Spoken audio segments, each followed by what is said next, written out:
வணக்கம்.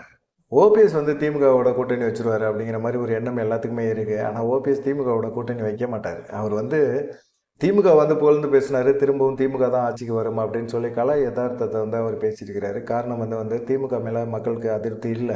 திரும்பவும் வந்து எதிர்க்கட்சிகள் அப்படின்னு சொல்லக்கூடிய எடப்பாடி பழனிசாமி கீழ இயங்குற அதிமுக வந்து ஒரு முழுமையான ஒரு கூட்டணி நிலைத்தன்மை இல்லாமல் இருக்குது. அது இல்லாமல் வந்து கட்சி வந்து ஒருங்கிணைப்பு இல்லை. 2வது உட்கட்சி பிரச்சனை அதிகமாக இருக்குது. இப்போ இருக்கிற 2ஆம் கட்ட தலைவர்களுக்கும் எடப்பாடி பழனிசாமிக்குமே முட்டல் மோதல்லாம் இருக்குது அப்படிங்கிறனால திரும்பவும் திமுக தான் ஆட்சிக்கு வரும் அப்படின்னு சொல்லி ஓபிஎஸ் பேசியிருக்கிறார். இதனால வந்து திமுக கூட்டணிக்குள்ளே அவர் போவார், திமுகவில் போய் சேரப்போகிறாரு அப்படிங்கிற பேச்செல்லாம் ஒரு சைடு இருந்தாலும் அதுக்குள்ளே அதிமுகவில் இருக்கிற உறுப்பினர்கள், முக்கியமான நபர்கள், 2ஆம் கட்ட தலைவர்கள், டிடி தினகரன் முதற்கொண்டு எல்லாருமே வந்து ஓபிஎஸ் திமுகவில் சேர்ந்துருவார், 3 முறை முதலமைச்சராக இருந்தவர், அதிமுகவுக்கும் ஜெயலலிதாவுக்கும் புரட்சி தலைவருக்குமே துரோகம் பண்ணுறாரு அப்படிங்கிற மாதிரிலாம் பேச ஆரம்பித்தாங்க. ஆனால் ஓபிஎஸ் தரப்பில் என்ன சொல்கிறாங்க அப்படின்னா, அப்படியெல்லாம் போய் சேர மாட்டாருங்க, அவர் வந்து எப்படி சேருவார், திமுகவோட போய் சேர மாட்டார், அவருடைய ஆதரவாளர்கள் அப்படின்னு சொல்லக்கூடிய நபர்கள் நிறைய பேர், வைத்திலிங்கம், மனோஜ் பாண்டியன் இவங்கெல்லாம் திமுகவில் இணைஞ்சிட்டாங்க. அதே போல் வந்து அவர்கிட்ட இருக்கிற வெல்லமண்டி நடராஜன், ஐயப்பன் போன்ற எம்எல்ஏக்களுக்கு வந்து சீட்டு வாங்கி கொடுக்கணும் அப்படிங்கிற ஒரு எண்ணம்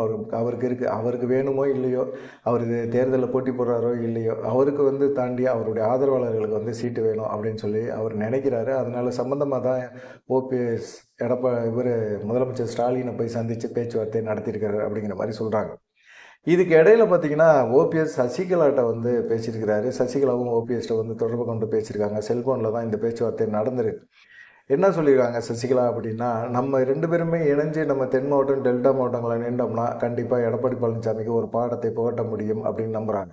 சசிகலா, ஓபிஎஸ் 2 பேருமே பாஜகவை நம்பினாங்க. தேர்தல் நெருக்கத்தில் வந்து பாஜக ஒரு எடப்பாடி பழனிசாமிக்கு ஒரு அழுத்தத்தை கொடுத்து கண்டிப்பாக வந்து சசிகலா, ஓபிஎஸ்ஸை வந்து அதிமுகவில் கொண்டு போவாங்க. ஏதாவது ஒரு பதவி கொடுப்பாங்க. கண்டிப்பாக அந்த பதவியை வாங்கிக்கிட்டு இவங்க உள்ளே போயிட்டு அதுக்கப்புறமா அவங்களுடைய ஆட்டத்தை ஆரம்பிப்பாங்க அப்படின்னு நினச்சாங்க. ஆனால் எடப்பாடி பழனிசாமி அத்தனைக்கும் முட்டுக்கட்டை போட்டார்.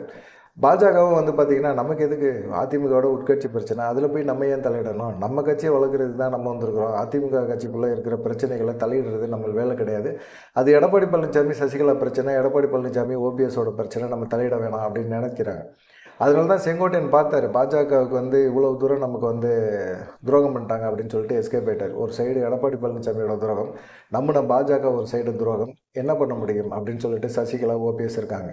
சரி, எடப்பாடி பழனிசாமிக்கு எதிராக வந்து இவங்க செயல்பட்டால் பாஜக கண்டிப்பாக அவங்க மேலே அமலாக்கத்துறை எல்லாத்தையும் ரைடு கீடுன்னு விடுவாங்களே, சோதனை நடத்துவாங்களே அப்படிங்கிற மாதிரி எண்ணம் இருந்தாலும் சசிகலா, ஓபிஎஸ் மேலே அவங்க நடத்துறதுக்கு வாய்ப்பு ரொம்ப குறைவு. அவங்க வந்து எடப்பாடி பழனிசாமி, நாங்கள் சொல்லி கேட்கல, நீங்கள் வந்து என்ன வேணாலும் பண்ணிக்கங்க, இது உங்களுடைய உட்கட்சி பிரச்சனை, எடப்பாடி பழனிசாமி எங்களுக்கு அழுத்தம் கொடுத்தா கூட அது உங்களுடைய உட்கட்சி பிரச்சனை, அதில் நாங்கள் தலையிட மாட்டோம்னு சொல்லி அமித்ஷா சொல்லிடுவார் அப்படிங்கிற ஒரு கருத்தும் இருக்குது.